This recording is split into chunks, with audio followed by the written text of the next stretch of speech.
有睇達摩賽馬頻道啊，咁啊上期 tips 大家有冇睇到啊？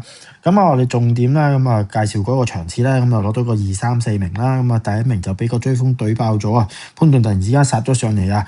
咁啊但係我哋上射下射孖寶咧，咁啊都有啲分頭㗎，咁啊都貼中咗2個 win 嘅添，咁啊直情係呢個就係俾咗2隻1Q 翻啦，咁啊當初奔放就唔係大熱門嚟嘅，長勝將軍先係大熱門，而我哋嗰陣咧都有話要攻擊呢隻大熱嘅，因為呢隻不穩大熱馬咧就非常好攻擊嘅。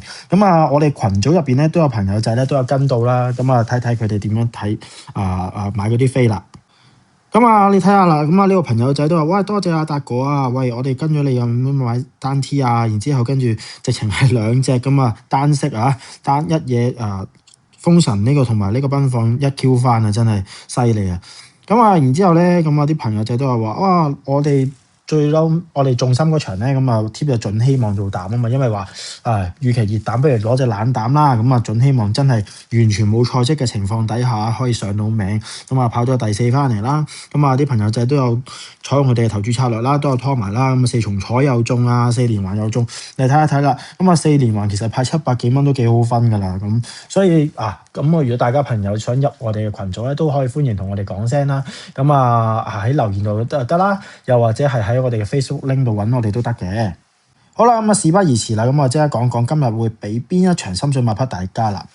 今日就會俾呢個第3場5班1200米啊，冇錯。咁啊，今日嘅投注策略依然係會係一膽4腳嘅。咁啊，但係大家見到點解後邊有5隻咧？咁我轉頭再講講啊。咁啊，首先講咧個重心膽咧，又係呢隻快樂高球啊。咁我哋上一次都有貼到噶啦，咁啊好可惜跑咗第4翻嚟啦。咁啊，但係唔緊要嘅，我哋俾多次機會佢啦。咁啊，因為其實近2次咧，呢隻馬咧都係有上名噶啦，咁啊逐漸進步噶啦。咁我之前都有講解過噶啦，高球嘅馬匹咧，咁啊全部都俾晒班德禮去騎嘅。咁啊，班德禮即係好明顯都係會有心有力咁去搏呢啲呢個馬主嘅馬匹噶啦。咁啊，再睇睇啦。咁啊5月7號啊呢課試集好明顯見到隻馬咧係開始有進步噶啦。我哋睇一睇場嗰個集數先。好啦，咁啊2號檔呢個就係今次講嘅快樂高球啦。OK， 黃色衫嘅，大家留意住啊。黃色衫，而家呢個黃色衫指格仔就呢個就係啦。咁啊一出閘嘅時候咧，你見到其實咧佢都係會應聲彈出啦，都唔會話好刻意留後，亦都唔係反應都係比較快速少少嘅。咁啊沿途啦，佢一路走住個內碟啦，去跟前走啦，咁啊走住個第3、第4名左右嘅。咁然之後去到移到最後直路嘅時候啦，其實佢慢慢移出去嘅時候咧，你見到其實成隻馬嗰個馬騎師都係慢慢輕輕逗住隻馬嘅啫，隻手都係冇乜點樣用力去推過啦。但係反而外邊你睇紅白間條呢個呢隻馬呢個騎師反而係推到傻啊！咁你睇下啦，嗰個騎者係直情係企埋起身啦，直情係冇踎喺度蹲喺度添啊！即係可以話隻馬自己都係上晒力，而嗰個騎師咧反而係想夠啦，唔好去咁多隻馬。其實個進步咧都好明顯見得到㗎啦，咁啊所以我哋再睇翻呢個試集咧，覺得呢隻馬可能都係時候啦。咁啊見到佢個進步開始嚟了啦。咁啊但係今次即係有個11檔就比較冇咁理想啦。咁啊但係唔緊要嘅，我哋睇翻其實你翻嗰啲評語4月6號呢個或者係出閘迅速啊，咁啊3月4號呢個都係第一檔嘅出閘迅速啊。咁啊其實即係代表呢隻馬咧，佢出閘嘅時候咧，都係會比較反應快少少咧。咁所以對於呢啲係快放嘅馬匹嚟講，即使11檔咧外檔咧，其實佢都係會夠快去搶到嗰個埋欄嘅位置嘅。咁所以其實呢隻馬攞嚟做快放咧，咁啊係冇乜問題嘅。最緊要睇佢當其時嘅狀態夠唔夠好啦。咁啊，但係最近啦5月頭啦先至試完呢課集，咁啊見到佢個馬匹嗰個狀態係非常之咁好嘅。咁所以我哋決定俾多一次機會呢個快樂高球攞嚟做膽啦。第2隻啦，紅海風帆啊，咁啊大家要留意住少少啦。咁啊呢隻今次抽到個7檔呢一隻馬其實之前都係跑開4班嘅，咁啊今次落翻班有機會反彈啊！即係點解咁講咧？因為其實見到啦，通常落班馬都係孭重磅噶嘛，係咪先？咁啊今次落班反而用咗阿妹咧，就再減7磅，咁所以其實都唔係好需要孭好重磅啫。咁啊孭翻個123磅，其實淨係算輕添噶啦。咁啊仲要星期日係有機會落雨嘅，大家小心啲啊！因為睇一睇啦，其實佢5月5號呢課試咗個閘嘅。咁啊，見到啦，嗰、個集嗰、個場地讀數啦，你見到其實係10萬地啦。咁我哋睇一睇條片啦，其實嗰個場次咧，嗰、個場地咧係爛到不得之了噶啦。咁啊，你睇翻啦，咁我哋而家睇呢隻紅海風帆一檔啦，黃寶妮自己親自去試呢課集嘅。大家睇一睇個地啦，哇！其實係爛到咧不得之了噶啦。咁即係如果有機會啊，星期日落雨嘅話，其實係好大機會，可能都係呢啲咁嘅地啊。咁啊啱晒呢隻馬去跑啦。咁啊見到個粉紅色袖啊，白色帽，而家最入邊呢個咧就係今次講嘅紅海風帆。OK，埋閘呢個啊。埋欄呢個，咁啊阿妹見到啦，佢一騎嘅時候咧，其實都好俾心機啦，想刻意去推前走啦。可能因為佢都想試下呢隻馬去快放嘅時候有冇反應啊，嗰啲反應係點樣啊，會唔會好棘啊，會唔會好快冇力咁樣，都喺呢課試踏度睇晒㗎啦。咁啊，你見到啦，阿妹一路推住個頭啦，向前佢都係跟住帶領前走嘅。咁去到最後直路嘅時候啦，其實啊呢隻馬都係唔係點使加速噶啦。咁啊，佢直情係鬆啲啊，鬆下咁樣，越鬆就越順添。咁啊，所以其實佢咁樣鬆到翻嚟啦，後邊啲馬直情彈甩晒嘅。咁啊，跟住第2、第3名嗰啲馬咧，都想逐漸追緊啦，但係都係。冇啊，追唔到啊，因為呢隻紅海風帆都係越放越順啦，所以其實如果星期日爛地或者落雨嘅，真係可以考慮翻呢一隻做膽都不失為過啊，所以大家留意住啦。咁啊睇一睇，大家中意快樂高球做膽啊，定係紅海風帆落雨做膽啦。好咁啊，第2隻腳啦，咁我哋睇一睇呢個戰旗飛啊，咁啊其實呢隻馬咧。上次出賽，我哋已經有留意住佢嘅啦。即使佢攞咗個第3，唔係話入 Q 啦。咁但係因為其實點解咧？我哋睇一睇條片，大家就知嘅啦。顯示留意住兩個位置啦。咁啊就係900米同埋570米左緊啦。OK。咁啊我哋睇一睇翻啦。而家出閘之後啦，7號呢隻粉紅色帽白色衫呢隻就係呢個戰旗飛啦。咁啊，你見到其實佢去到差唔多900米左緊，而家飛呢度去900米左右。你見到啦，呢度開始啊。其實你見到隻馬頭即刻係挫住嘅，因為前面比較擠迫嘅關係咧，咁啊嗰個騎師就直情拉嗰隻馬，因為費事有困到碰撞啦，有危險。咁即係其實呢度已經係拉停咗隻馬啦，因為太逼啦。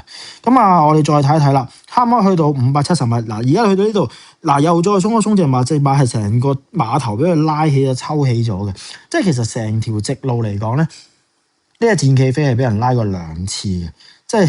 叫你唔好咁快，太逼啦，衝得太快隻馬反而係咁，但係咁樣受阻法啊！你睇翻啊，去到最後直路咁啊，270米左近開始追啦，發力。其實佢俾人咁樣抽2次之後，而家開邊啦，咁啊180米左近先開邊，咁樣追到翻嚟，衝咗個第3翻嚟，所以呢個含金量都係非常之高嘅。可以話其實如果上次其實佢一路可能跟前少少走 box 位嗰啲咧，唔使俾人逼住喺前面咧，抽住個馬頭去走咧，咁反而其實隻馬應該再早放啲，其實呢一次應該要入 Q 跟。甚至乎係可以去挑戰嗰個 win 添㗎啦，咁啊，所以其實呢隻戰旗飛咧，我上次比賽完之後咧都有留意住佢啦，咁啊，加上今次抽到個8檔啦，咁啊，但係反而輕過上次5磅喎，咁啊，同樣都係用翻嘅楊明倫騎啦，咁啊，你見到之前試閘2次都係楊明倫騎開㗎啦，即係呢隻馬都有啲信心啦，咁啊上次騎都幾好喎，咁啊丁冠豪俾埋佢，俾翻楊明倫再次發揮啦，想搏多次都好明顯㗎啦，咁啊同時間留意啦，因為嚟緊比賽啦，都已經5月中㗎啦。丁冠豪咧就仲差1 win 嘅啦，13 win 嘅，咁啊仲未上到岸嘅，咁仲差1場啦，咁啊先至畢業，咁大家可以留意下佢啲馬匹啦，咁啊不妨追下佢啲馬，睇下邊一隻，如果懶地嘅，少少地買個 win 都唔錯嘅，咁啊分分鐘，因為佢都要畢業噶嘛，係咪先？咁啊得翻2個月鬆啲，咁佢不如嗱 win 咗，唔好搞咁多嘢啦，仲拖到去7月先搞咩？係咪先？好危險噶嘛，收警告信點算咧 ？OK， 咁啊第3隻腳啦，咁啊百里王啊。上次超級大熱門啊，咁啊攞咗個第2名翻嚟啦，入 Q 啦。上次搏衰咗，咁啱啊！今次又係對一啲同場上次對過嘅對手，輸咗俾佢嗰隻城中勇士啊。咁啊一陣間講一講呢隻城中勇士啦。但係我哋唔係揀佢今次，咁啊今次反而呢隻百里王上次咁樣入 Q 法咧，今次同樣36分啊。但係咁佢反而淨係可以減多6磅添喎，咁啊所以嚟講咧，咁檔位其實都冇乜分別嘅啦。上次第1檔啦，咁啊今次抽咗個2檔啦，咁啊但係個騎師就改咗，今次改用周俊樂咧，咁所以大家呢個位要留意少少啦。但係其實周俊樂近排啲成績都唔錯㗎，例如好似佢外父嗰隻新馬啦，咁佢都有贏啦，咁成日都係跑近嘅，咁周俊樂呢個本地騎師咧都可以搏一搏嘅。咁我哋預計咧呢隻百里王再衝啦，再衝再出啦，應該都係想報仇成功㗎啦。咁睇一睇佢有冇機會啊？此消彼長之下。因為其實咧，城中勇士嗰次跑完第一，今次咧翻嚟加完分之後咧係需要加磅嘅，咁當然唔係加多啦，咁但係此消彼長嘅情況底下，與其咁不如搏隻未交代嘅百里王啦，始終城中勇士都叫交代咗啊嘛，係咪先？咁最後一隻腳啦，咁果然僥倖啊，咁今次抽到個4檔啦。咁但係之前不嬲都係用開班達黎騎嘅，咁成績就麻麻地啦，咁所以上一次即係講緊，今次改用奧爾文騎奧爾文偶有佳作㗎，咁成日都近排都成日爆啲半冷嘢出嚟，都幾好分頭㗎。咁同埋睇翻呢隻果然僥倖啦，其實啦，成個26年佢係差唔多去到26年2月1號先至開始出賽嘅，咁先前一路都係試習啦，操咗好耐先至出賽嘅。咁操完出嚟之後咧，其實已經跑咗2個第2名，一個第3名噶啦。咁但係今季呢隻仲未交代嘅。咁先睇一睇啦。咁因為其實呢個賽程嚟講咧，我哋睇翻出邊最佳同程見到綠色咗呢一隻咁果然僥倖其實佢係屬於第2名嘅，因為呢個同程路段咧，跑咗個第一次一個第1名啦，2次第2名啦，同埋1次季軍嘅，輸俾紅海風帆少少，因為紅海風帆試過2 win 啦。咁但係同樣講法咧，因為今季佢仲未有交代所以其實呢隻馬都可以留意下咧，因為其實前嗰次咧反而跑得幾好喎。上一次135磅12檔外晒檔咩重磅班德利冇佢唔掂都好正常啫，全部都蝕晒咁可以話其實佢呢一個賽事咧係冇乜跑過咁滯嘅，所以佢跑咗個第10名翻嚟，其實都唔需要理佢，即係冇乜根據。因為嗰場賽事你見到噶啦，其實佢去咗直路之後見到前面差太遠啦，佢都冇點用力去跑過。但係我哋反而可以抄一抄睇一睇佢前嗰次OK。前嗰次攞第2呢次反而有啲睇頭嘅喎。好啦，點解話有啲睇頭咧？其實佢呢一隻馬咧，其實佢上次係直路受困嘅，去到360米左緊至到330米嘅時候，佢困到佢傻㗎。我哋花蘇嚟快啲睇而家箭嘴指住呢隻啦，白衫白帽呢隻就係今次講嘅果然僥倖。你睇睇啦，400米嘅時候，哇！佢困咗喺啲馬冧堆入邊啦。而家前面塞住咗佢嗰隻啦。佢而家再揾位賺翻出嚟。OK，等到隻手進跑到出嚟啦，佢先至可以而家空位有210米左近，先至有位置收到出嚟。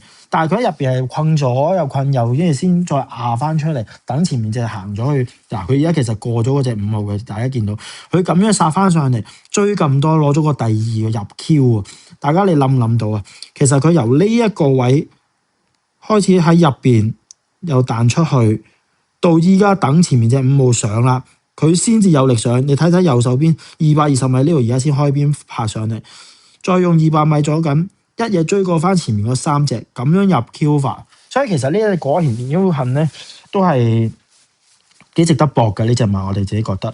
同埋因為佢上一次冇績啊嘛，冇成績啊嘛，今次又可以又減多4磅啦，因為馬匹冇咁勁嘅情況底下啦，然之後今次分分鐘真係事隔咗一場可以嚟個回馬槍都唔出奇，好多馬都係咁嘅，可能上一次之前跑開有，跟住上一次冇，然之後今次咧就有啲賠率咧就彈翻嚟，因為其實前嗰次都近噶啦，突然之間有賠率喎，好分頭都唔出奇所以呢一隻馬我哋都係要留意住嘅呢隻腳。最後啦，其實講一講呢隻城中勇士啦，今次就唔算話太睇好嘅。當然啦，袁幸堯都係一定會用佢一貫作風噶啦，都係快放頭噶啦。但係好似呢隻馬咁，其實近2次咧佢都係已經跑咗噶啦。最近嗰次直情係頭先講過啦 ，win 咗噶啦。直情博佢係有交代啦，唔要算啦。因為其實袁幸堯近排都係冇乜表現即係反而可能大熱吹到佢吹捧佢跑足咁多場好 full booking 但係其實反而咁樣對佢壓力嚟講仲大嘅。所以我哋反而咧，與其係咁搏呢隻城中勇士有啲賠率啦，因為而家暫時星期五仲未出賠率啦，搏佢大熱咁樣咧，扯一扯啲賠率有啲分頭仲好添。咁所以我哋情願咧係今次呢個投注策略係做呢個一膽四腳啦，都係80蚊注啦，咁啊30蚊240蚊，大家去跟下嘅。咁啊，希望大家啦嚟緊禮拜日啦可以贏多少少啦，咁啊記得支持我哋啊，關注我哋嘅頻道啦。咁下期準時為你哋提供一啲心水貼士嘅，下期見，拜拜。